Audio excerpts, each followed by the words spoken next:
Lipica, vremščica, štanjel, prostrani pašniki, čez katere brije burja ali jih boža le sapica vetra. Narava, ki je navdihovala umetnike minulega časa in jih še danes.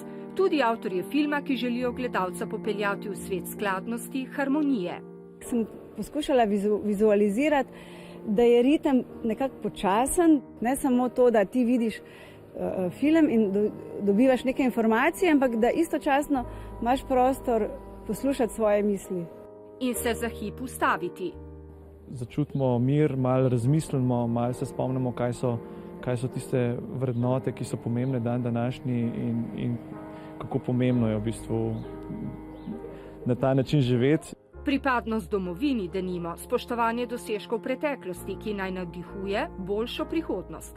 Tudi zato je film nastal pod okriljem uredništva glasbenih in baletnih oddaj Televizije Slovenija. Projekt je bo zelo zanimiv, saj poudarjal nekako Kras in njegove vrednote s temi vrhunskimi kraškimi umetniki, vizionarji, tudi Srečkom Kosovilom. In se zaključil s Kocbekovimi brezčasnimi besedami.